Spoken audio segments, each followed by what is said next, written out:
There are a handful of sounds in history that don't just belong in their moment, but they do outlive it. They don't fade into the background, they become a kind of haunting. In 1957, one of those sounds was a beep. Not music, not speech, not a declaration that you could argue with, just a small, steady signal, patient and mechanical, coming from above the world. That beep was Sputnik, a polished metal sphere circling Earth broadcasting proof that the sky had changed ownership.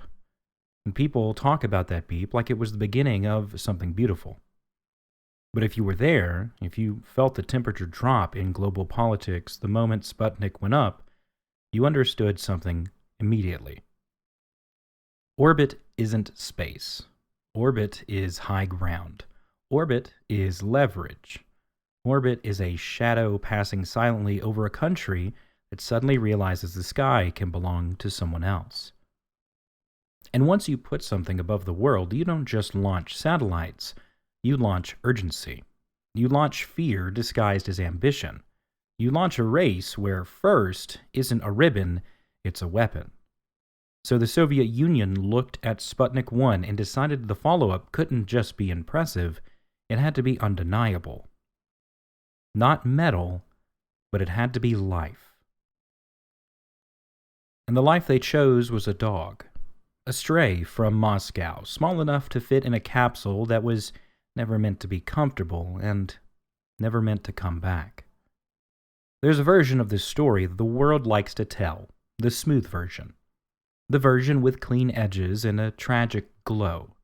The one where the dog is brave, the mission is noble, and the progress is worth the cost. But history doesn't get clean. Not if you stay close to it long enough. Because Laika wasn't an astronaut. She wasn't a volunteer. She wasn't a hero stepping forward when duty called. She was chosen. And after that moment, when the capsule shut around her, everything that came next was inevitable. Not because of destiny, but because of design. Sputnik 2 launched on November 3rd, 1957, and Laika did not live for days like the myth suggests. She died within hours, overheating, stress, and a failure in a rush system built to win a headline. That's the gap that this episode lives inside, between what we were told and what it cost. This is Naked History, where we rip the fig leaf off of the past and admit that it looked uglier up close. Today's is going to be Laika the Space Dog. Not the myth, but the truth.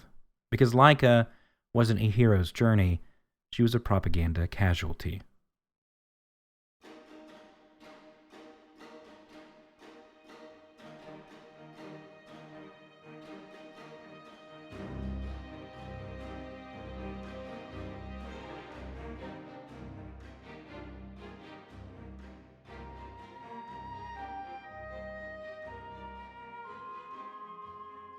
Hey there, history nerds and curious weirdos. Welcome back to Naked History.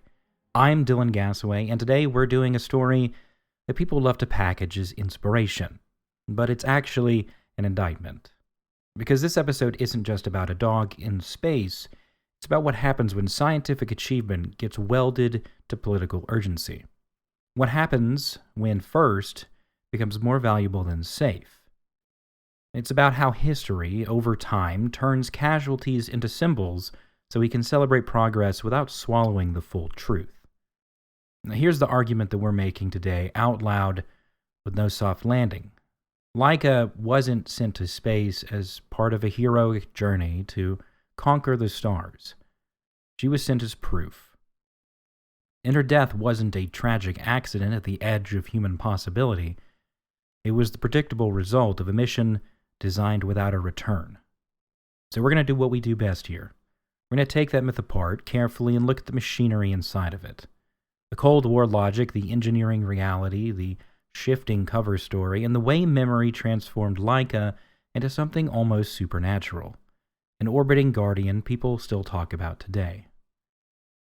Now, I do want to make a quick content note for this episode because it is necessary. In this episode, we're going to be discussing animal suffering in an honest way, but non-graphic. So please do listen with caution. All right, so let's start where the mission actually begins. Not with Laika, but with the beeping sphere that turned the sky into a scoreboard. The day is October 4th, 1957. It's the day that Sputnik 1 goes up. And the thing about Sputnik is that it didn't have to do much to terrify people. It didn't need weapons, it didn't need a camera feed, and it didn't need drama. It just had to exist. Because that existence proved capability. And capability in the Cold War especially was never neutral. Sputnik intensified Cold War tensions and fed fears in the United States that it had fallen behind technologically. And that fear becomes gasoline. Funding accelerates, prestige becomes survival, and suddenly space isn't just a frontier, it's a theater of power. So now first becomes the political weapon of choice. Not the first to discover, but the first to demonstrate. The first to show the world that you can do what the other side can't. Because the public doesn't need to understand engineering to understand dominance. They just need a headline. And the Soviet leadership wants another headline fast. Not later, not carefully, but fast. Sputnik 2 becomes escalation by design. It's meant to do more than orbit. It's meant to make the world feel something. Sputnik 1 says we can put an object above you. Sputnik 2 needs to say we can put life above you. And that message matters because it implies the next step without having to say it. If we can put a dog up there, we can put a human up there. If we can put a human up there, we can put anything up there. And that's the Cold War's bad math. When the timeline is political, engineering becomes arithmetic under pressure. You add urgency, you subtract caution, and you hope whatever remains doesn't explode on the pad. But the real cost of bad math isn't just broken hardware, it's living things. So the Soviets chose the most emotionally charged payload possible. A dog. Now, Laika wasn't born in a lab. She wasn't bred for flight. She wasn't trained from puppyhood for glory. She was a stray in Moscow, one of many. She was small, female, roughly 5 kilograms, and selected because the capsule had no room for sentiment. Her earlier name appears in the record as Kadryvka, or Little Curly in Russian, a name that sounds like a dog that you might meet behind a bakery. But Laika is what she becomes, a name you can repeat, print, and turn into a symbol. Now, the Soviet program had used dogs before in suborbital tests and biomonitoring experiments. Dogs were manageable, trainable, and small enough to fit into a capsule that wasn't built for comfort. The Soviet scientists argued stray dogs were better suited because they were tougher, more adaptable, and more capable of tolerating harsh conditions. And here's the transition that nobody likes to say. This one is already used to suffering, so we can ask more of her. The training wasn't about heroism, it was about endurance. Confinement in smaller and smaller cages, exposure to loud noise and vibration, harness conditioning, eating gel food. A living creature trained not to explore, but to tolerate captivity. Then the centrifuge, a machine that imitates the violence of launch by forcing the body through punishing G-forces. And you can't explain that to a dog. You can't promise that it'll end well. You just spin the world until the data comes out. And all the while, the most important truth of the entire mission sits behind a curtain. Sputnik 2 had no reentry system. No heat shield, no parachute plan, no recovery. Laika was never trained to return because nobody planned for her to return. The most humane version of her end involves euthanasia through poisoned food. That was the best case scenario. Not she comes home, but her death is controlled. And here's where the story gets complicated in the most painfully human way. Because the people closest to these dogs weren't always cold. Sometimes they were the ones in the room who felt the weight of it. 10 days before the launch, a Soviet space medicine lead named Vladimir Yezdovsky selected Laika as the primary flight dog. Before everything went irreversible, before she became a headline, before she became a symbol, he took her home. Just home. He let her play with his children, not as a publicity stunt, not for the cameras, like someone trying to offer a kindness in the language that was only available. Then later, he wrote something that reads less like history and more like a confession. Laika was quiet and charming. I wanted to do something nice for her. She had so little time left to live. And that's the thing that haunts me about this story. Even inside the machinery of propaganda, somebody loved her enough to try to give her a normal afternoon. Not because it fixed anything, but because it didn't. Because nice doesn't change the hatch, doesn't change the heat, doesn't change the design. It just proves that at least one person understood exactly what they were about to do. And in the final moments before liftoff, there's this little detail that always breaks me. One of the technicians preparing the capsule, someone whose job was to literally make sure the seal held, later described what happened right before they closed it. Not as science, not as politics, just as a human being looking at a dog who had no idea what orbit meant. After placing Laika in the container and before closing the hatch, we kissed her nose and wished her bon voyage, knowing that she would not survive the flight. And that's the last kindness in this story. After that, it's just metal, it's just systems, it's just a countdown, doesn't care who's inside. So when the hatch closes and the capsule is sealed, the story is already written. And Laika, as always, has no idea. Sputnik 2 launches on November 3rd, 1957, and becomes the first spacecraft to put a living creature into orbit. And from the outside, that looks like a future cracking open. But from the inside, it's a cramped capsule with a dog strapped in place while history squeezes the timeline like a fist. Sputnik 2 circles the Earth roughly every 103.7 minutes. And Laika is alive when it happens. She's wired to sensors because her body is the message. Telemetry tells the story immediately. Before the launch, her heart rate sits around 103 beats per minute. During ascent, it spikes to 240. Her breathing accelerates at several times normal. This is not calm. That is the biology of fear.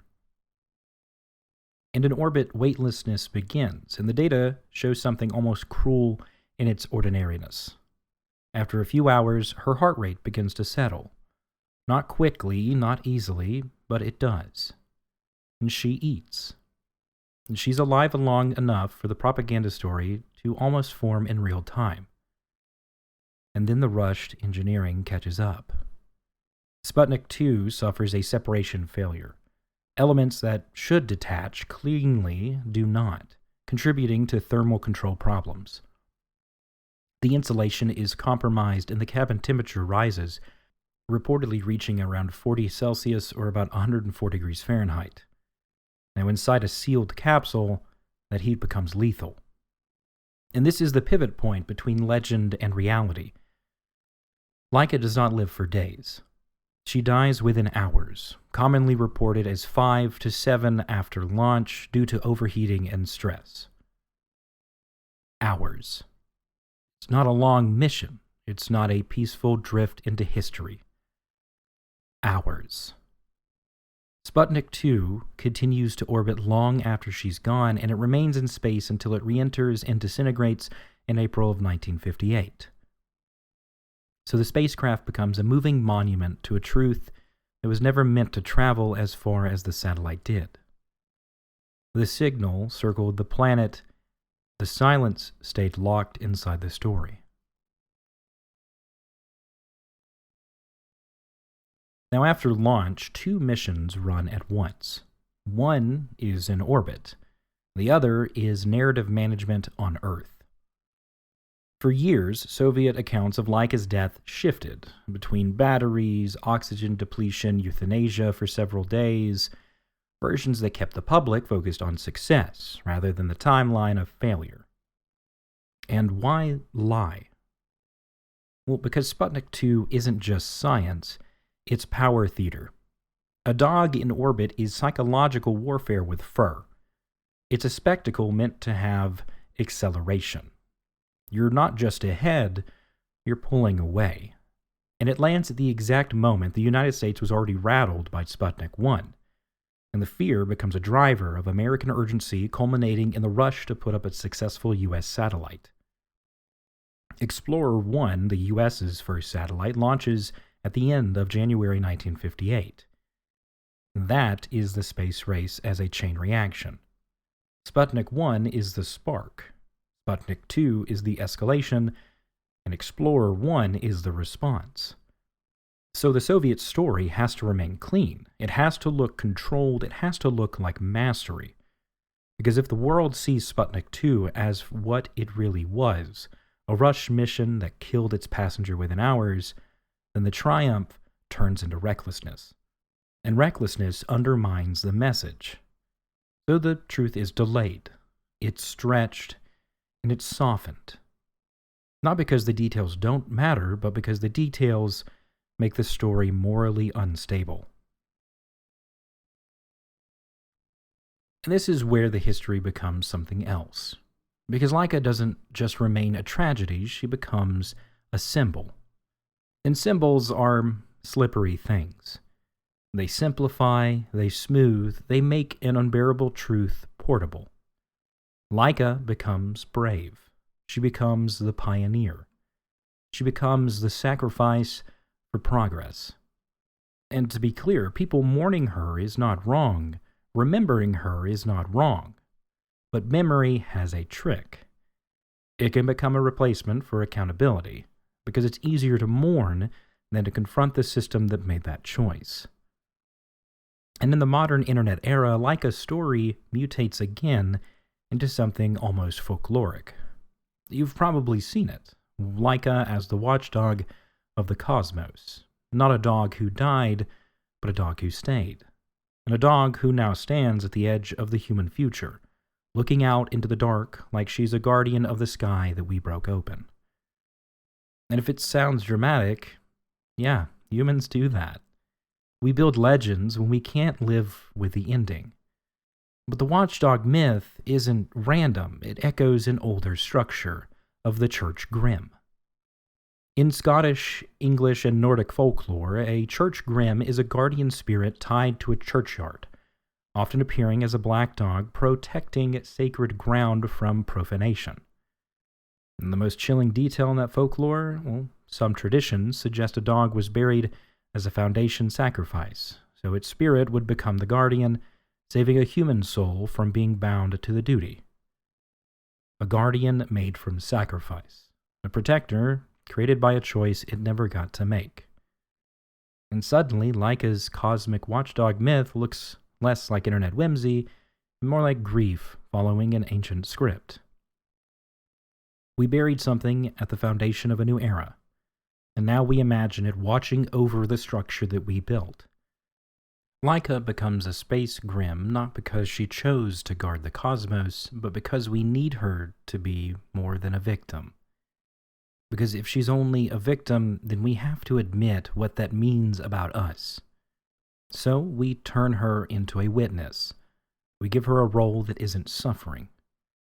We picture her out there, ears up, patient and eternal, standing guard on the border between human ambition and the cold truth ambition tries to outrun.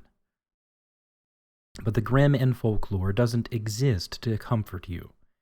It exists to remind you something was paid for. Something was taken.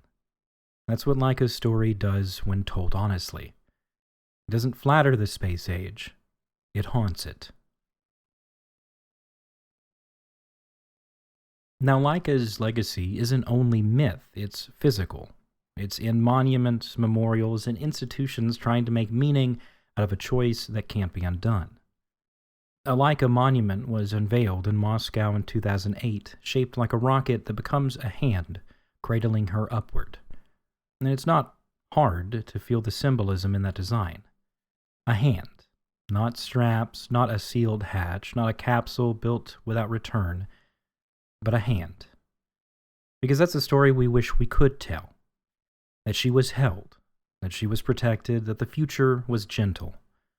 But her real significance isn't in sculpture. It's in what her mission revealed about the space race itself. It wasn't exploration for exploration's sake. This was a contest where spectacle mattered more than ethics, and speed mattered more than safeguards. Laika's death sparked enduring debates about animal testing and the moral costs of scientific advancements. Debates that still show up whenever we talk about what we're willing to sacrifice for knowledge. Her story remains one of the cleanest examples of how progress can be real and still be cruel. How a milestone can be historically important and still morally indefensible. Both can be true. History isn't obligated to pick one or the other. Progress always has a cost, but progress rarely pays it. Progress sends the bell to whoever can't refuse. To the small, to the voiceless, to the disposable. And then it writes a cleaner story afterward, so we can clap without feeling sick. Laika's story survives because it is heartbreaking. But it endures because it's instructive. Because it forces the question that triumphal history hates. What are we willing to destroy to win? Sputnik 2 was a milestone, but it was also a warning. A rushed machine built for a headline carrying a passenger it couldn't protect. And yes, somewhere in the modern mythology of the internet, Laika becomes a watchdog of the cosmos, a grim in starlight, a guardian at the edge of a black ocean, ears up, staring into the dark forever. And maybe that myth exists because it gives her something back. Not life, because we can't undo that, but meaning. A role that isn't just being used. A story where she isn't just the foundation sacrifice, but the spirit that keeps watch over what we built. So to you, Laika, good dog. You deserved warmth, you deserved safety, you deserved a world where being small didn't make you expendable. And if your story still haunts us, well, maybe that's what a Grimm is supposed to do. Not comfort us, not flatter us.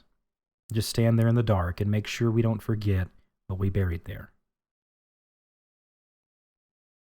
And here's what I want you to do with this episode, because it's easy to listen to Laika's story and just feel sad. And the sadness is real. Sadness is appropriate.